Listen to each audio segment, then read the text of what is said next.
Have you ever noticed that your vibe completely changes when you switch from your native language to speaking English? Like, do you start using your hands more or talking a bit louder? Or maybe you suddenly feel this, I don't know, strange surge of confidence? Yeah, if you do, you are definitely not imagining things. I mean, in cognitive science, this is a heavily documented phenomenon, and it's known as the bilingual alter ego. Right. And today, we're pulling from this fascinating stack of cognitive science journals and sociolinguistic studies to figure out exactly what is going on here. So, our mission for this deep dive is to find out, what is the linguistic magic rewiring our brains? Are we just faking a new personality, or is something much deeper happening? Well, to give you an idea of how long humanity has actually noticed this, Hmm. Charlemagne famously said, to have another language is to possess a second soul. Oh, wow, a second soul. Right. And what modern studies are proving now is that changing your language alters your cultural framework in real time. Like the very second you switch, the shift happens. I mean, I struggle a bit with the idea that it's truly instantaneous. Like, how can just swapping vocabulary change my personality on the spot? Well, it's because we tend to think of languages as existing in a vacuum, Huh. just these neutral, isolated words floating around, but they're not. They carry cultural weight. Exactly. Yeah. Every language has a cultural matrix embedded right into its grammar.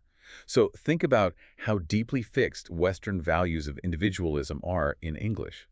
The language itself is incredibly action-oriented and structured heavily around the pronoun I. Ah, okay. So instead of a passive phrasing like the glass broke, English grammar strongly encourages you to say, I broke the glass. Yes, You're forced to place yourself front and center as the actor. precisely. You are constantly centering yourself as the active agent. Hmm. And because the structure demands it, speaking it naturally makes you more assertive. It literally trains your brain to be more direct. That is wild. So it's less about feeling magical and more like, I don't know, physically strapping on a mechanical superhero suit. Oh, I like that. Yeah, you just lock into this linguistic exoskeleton, and the rigid structure of the suit itself naturally forces you to stand taller, pull your shoulders back, and take up more space in the room just to move around. That is a brilliant way to visualize the mechanics of it. Hmm. The structural suit is definitely half of the equation.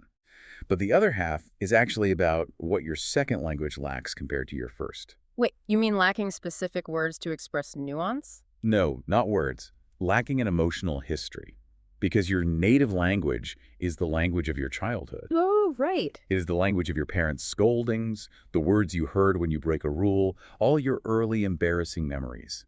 That creates a massive amount of emotional baggage tied directly to those sounds. I mean, I buy that for intense traumatic memories, but does that really apply to everyday language? Like, is my native word for something simple really carrying emotional baggage? It really is, yeah. Yeah. Because that foundational language is inextricably tied to your earliest formation of rules and boundaries and fears. That makes a lot of sense, actually. But English, on the other hand, is usually learned later in life. So psychologists call it a clean slate, a totally fresh emotional start. And this Oh. detachment is why so many bilingual people find it much easier to say vulnerable things like, I love you, or to boldly state ambitious goals in their second language. Those English words simply don't trigger the childhood anxieties hardwired into their native tongue. I love that. So, our native language is basically our parents' house. It's comfortable, but it's loaded with all our embarrassing childhood photos and old rules that make us self-conscious. Yep, exactly. But speaking English is like moving to a brand new city where nobody knows your past. You have the freedom to reinvent yourself without that historical weight. That's exactly it.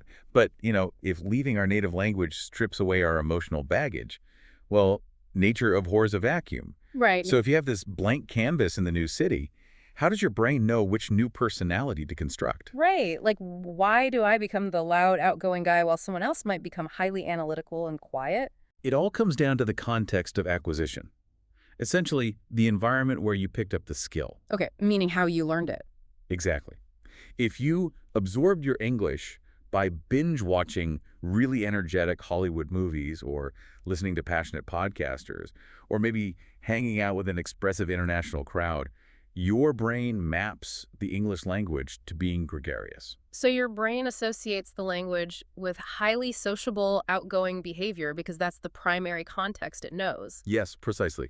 You unconsciously mirror the personality traits of the people or the media you learned from. That is just mind-blowing. We are quite literally stepping into character. I mean, every time we speak, we are unconsciously performing the persona of the actors or friends we admired when we were learning. It really is an incredible cognitive loop. So for everyone listening, the next time you feel that English alter ego taking over, just know that it isn't an act. It is a genuine, real-time psychological response to stepping into a new cultural matrix, shedding your emotional baggage for a clean slate, and channeling the media you consumed. You really are stepping into that linguistic exoskeleton. Which brings up a fascinating thought to leave you with.